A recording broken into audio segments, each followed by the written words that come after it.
ವಿಧಾನಸಭೆ ಫಲಿತಾಂಶ ಬಂದರೂ ಕೇರಳದಲ್ಲಿ ಇದುವರೆಗೂ ಕೂಡ ಮುಖ್ಯಮಂತ್ರಿ ಆಯ್ಕೆ ಆಗಿಲ್ಲ. ಸಿಎಂ ಆಯ್ಕೆ ಕಗ್ಗಂಟು ಕಂಡು ಬರ್ತಾ ಇದೆ ಕೇರಳಂನಲ್ಲಿ.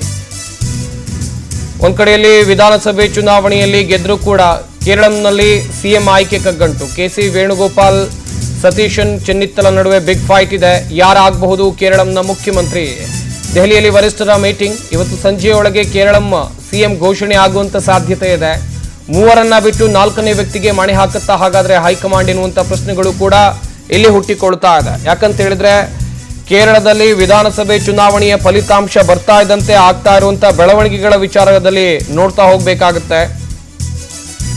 ಕಾಂಗ್ರೆಸ್ ನೇತೃತ್ವದ ಯುಡಿಎಫ್ ದಿಗ್ವಿಜಯವನ್ನ ಸಾಧಿಸಿದ್ರೂ ಕೂಡ ಮುಖ್ಯಮಂತ್ರಿ ಆಯ್ಕೆ ಇದುವರೆಗೂ ಕೂಡ ಕಗ್ಗಂಟಾಗೇ ಇದೆ. ಕೆಸಿ ವೇಣುಗೋಪಾಲ್ ಇನ್ನೊಂದು ಕಡೆಯಲ್ಲಿ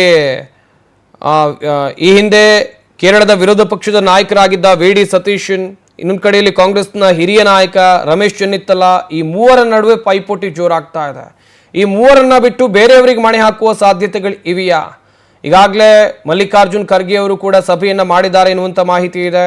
ಅಲ್ಲಿ ವೀಕ್ಷಕರನ್ನ ಕಳುಹಿಸಲಾಗಿದೆ. ಎಐಸಿಸಿ ವತಿಯಿಂದ ಅಜಯ್ ಮಾಕೇನ್, ಮುಕುಲ್ ವಾಸ್ನಿಕ್ ಇವರುಗಳು ಕೇರಳಕ್ಕೆ ತೆರಳಿ ಅಲ್ಲಿನ ಶಾಸಕರ ಅಭಿಪ್ರಾಯವನ್ನ ಸಂಗ್ರಹಿಸುವಂತ ಕೆಲಸವನ್ನ ಮಾಡಿದ್ದಾರೆ.